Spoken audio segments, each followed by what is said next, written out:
스토리텔러 김 작가의 텔러 여러분 안녕하십니까? 재미있는 이야기 속에서 의미를 찾아 우리가 함께 소통하며 성장하는 채널 스토리텔러 김 작가입니다. 영화계에서 가장 권위 있는 세계 3대 영화제가 있다고 합니다. 칸, 베니스, 베를린 국제영화제입니다. 이 중 칸 영화제의 최고 작품상인 황금 종려상을 한 번도 아니고 두 번이나 받은 영화 감독이 있습니다. 루벤 웨스트룬드 감독입니다. Revient au metteur en scène de Triangle of Sadness. 루벤 웨스트룬드 감독은 2017년 더 스퀘어 그리고 2022년 슬픔의 삼각형으로 황금 종려상을 수상하였습니다. 우리나라에서는 2019년 봉준호 감독이 기생충이라는 영화로 황금 종려상을 수상하였었는데요. 영화 기생충도 정말 재미있게 보았던 작품으로 기억합니다. 엄청난 반전이 있었죠. 슬픔의 삼각형이라는 영화도 마지막 반전이 있는 영화입니다. 제가 보기에 기생충에는 미치지는 못하는 것 같습니다. Sails. Do you think it's possible to wash them? I don't think that's possible, ma'am, because this is a motorized vessel. Yeah. So we don't have any sails. It was sails. Yes. Well, then, in that case, we will clean the sails. Yes. Of course. Yes.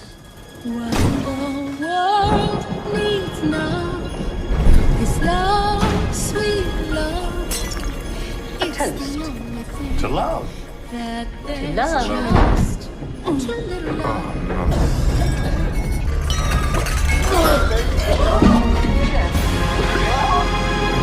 A Russian capitalist.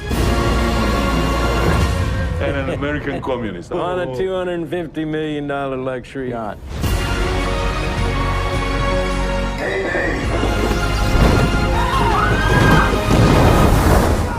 The ship is going under. What the world needs now is love, sweet love.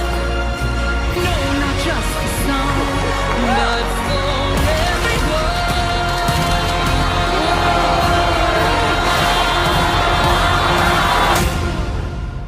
This is really bad. This is really, really bad. 감독이 이 영화를 만들며 생각한 목표는 어른들을 위한 롤러코스터를 만들고 싶었다고 말합니다. 재미있고 도전적이고 웃긴 무언가를 만들고 싶었었다는 것입니다. 그래서 영화는 재미있습니다. 2시간 30분 정도의 러닝타임이 어떻게 지나가는지 모르게 저는 재미있게 보았습니다. 그런데 이 재미라는 것이 영화를 볼 때는 웃고 지나가지만 영화관을 나올 때는 자조적인 헛헛한 웃음을 남기게 되는데요. 그래서 이 영화의 장르를 블랙 코미디라고 합니다. 현대사회의 계급과 자본주의를 풍자하고 있습니다. 영화의 제목이기도 한 슬픔의 삼각형은 얼굴 미간 사이의 주름을 지칭하는 뷰티 용어입니다. 슬픔의 삼각형의 뜻은 돈이 없어서 생기는 미간의 주름이기도 하고 지배와 피지배 계급으로 나뉘는 피라미드를 의미하기도 합니다. 또 외모나 물질적인 부처럼 외부에 보여지는 것에 집착하는 현대사회를 비유하고 있으며 영화 속 인물들처럼 사회의 불균형을 의미하는 것으로도 볼 수 있겠습니다. 이 피라미드 삼각형이 마지막에 뒤집히는 게 이 영화의 반전 포인트이기도 합니다.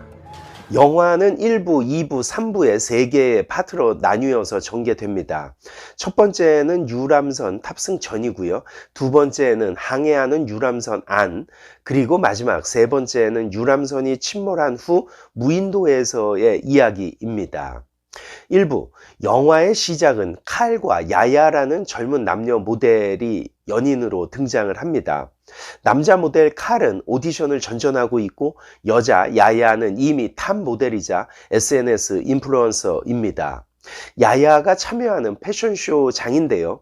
앞자리를 놓고 VIP 손님들의 자리 배정에 혼선이 있어 기존 앞자리에 앉아있던 손님들이 다른 쪽으로 이동하는 소란이 벌어집니다. 이 때문에 칼도 앞자리에 앉아있다가 뒷자리로 밀려나게 되는데요. 아이러니하게 이 패션쇼의 슬로건은 인간은 평등하다입니다. 정말 웃기는 이야기죠. 패션쇼의 주제는 인간 평등인데 패션쇼 장에 갑자기 힘있는 사람이 나타나자 기존에 앉아있던 사람들이 줄줄이 자리를 이동하는 해프닝을 보이면서 우리의 세상이 얼마나 불평등한지를 보여주고 있습니다. 그리고 칼과 야야 둘은 식당에서 누가 돈을 내느냐고 싸우기 시작하고, 칼은 남자라서 돈을 계속 내는 게 불만이었으며 시대가 변했고 그래서 평등하고 싶다고 이야기합니다. 야야는 돈 이야기를 하는 남자친구에게 돈 가지고 말하는 건 섹시하지 않다고 말합니다. 이 장면도 감독은 대조적인 상황을 연출함으로써 양극단을 강조하는데요. 돈은 탑 모델이자 인플루언서인 야야가 더 많이 버는데 식당에서 돈을 내는 건 오디션을 전전하는 남자가 내고 있습니다. 이 다툼이 마무리되면서 칼은 야야가 정말 나를 사랑할 수 있도록 만들겠다는 다짐을 야야에게 하는데요. 영화 3부의 상황을 보면 이 사랑의 약속이 얼마나 공허한 것인지 잘 보여줍니다. 2부는 초호와 유람선에서 전개됩니다. 칼과 야야는 인플루언서로서 부자들만 타는 크루즈에 협찬을 받아 탑승하게 됐습니다. 그들은 이 크루즈에서 여러 부자들을 만나게 되는데요. 러시아 출신으로 비료를 팔아 부자가 된 사람은 똥을 팔아 부자가 됐다고 말하고, 영국인 노 부부는 우아하게 무기를 만들었고 전쟁이 돈을 벌어줬다고 말합니다. 똥이든 누군가의 피를 통해서 돈을 벌었다는 게 어떻게든 돈만 벌면 된다는 자본주의를 꼬집고 있습니다. 그리고 배에서는 선장이 주최하는 파티가 벌어지는데요. 술에 취한 선장과 승무원의 커뮤니케이션에 오류가 있어서 파도가 심한 지역을 지나가는 일자에 파티가 진행됩니다. 선장은 술에 취해서 배와 승객의 안전에는 아무런 관심이 없습니다. 선장을 잃은 배는 파도에 흔들리고 승객은 멀미로 인한 토사물과 병기에서 역류하는 오물로 인간으로서의 최소한의 인격적 대우도 받지 못하고 생명의 위협에 노출되게 됩니다. 아마 감독은 부조리하고 불합리한 불평등 속에서 인간 본연의 존중과 안전을 담보받지 못하는 우리 현대사회를 이렇게 비유하고 있는 것으로 보여집니다. 우리는 평등함을 목소리 높여 외치지만 정작 뒤에서는 온갖 불평등과 천박한 행동을 하는 현대사회의 상황을 보여주고 있지요. 또한 우리 현실의 문제점에 실질적인 답을 찾으려 하지 않고 과거를 들먹거리며 서로를 비난하는 양극화를 잘 표현하고 있습니다. 토사물 파티가 정리되어 가나 싶던 상황에서 초호와 유람선은 해적의 습격을 받게 됩니다. 이 장면에서 아이러니한 상황은 해적이 던진 수류탄을 영국인 노부부가 받게 되는데, 그들은 그 수류탄을 받아들고 이거는 우리 회사 제품인데? 하는데 뻥 하면서 배가 폭파되면서 침몰하게 됩니다. 3부는 조난당한 배에서 살아남은 8명의 사람들이 무인도로 보이는 섬에 고립되면서 벌어지는 이야기를 담고 있습니다. 유람선에서는 화장실을 청소 담당하던 에비게일은 구명정을 타고 나타나는데요. 에비게일은 불도 피울 줄 알고 문어나 생선도 잡고 요리도 합니다. 그러나 부자들은 할 줄 아는 게 아무것도 없고 무인도에서 돈은 무용지물이죠. 무인도에서 생존 능력이 강한 에비게일이 지배계급으로 올라서는 순간입니다. 배가 전복되고 계급도 전복되는 상황이 된 것인데요. 에비게일은 본인의 권력으로 잘생긴 야야의 남자친구인 칼을 성적으로 이용하는데요. 현대 자본주의의 병든 상황이 지배구조가 바뀌어도 다시 재현되고 있습니다. 또 현대의 남성 중심 사회에서 여성 중심 사회로 바뀐 것도 큰 변화입니다. 이 영화의 결말은 야야는 산에 뭐가 있을 수도 있으니 찾아보기로 하고 에비게일과 함께 갑니다. 그런데 사실 그들이 갇힌 섬은 무인도가 아니라 리조트였다는 게 밝혀지고 야야는 이제 살았다고 기뻐하는데 에비게일은 슬퍼지죠.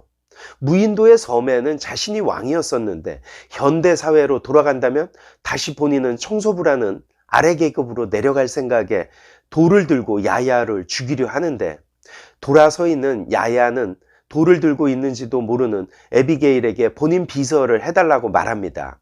고민하는 에비게일과 숲속을 미친 듯이 달리는 칼을 보여주며 영화는 끝이 나는데요.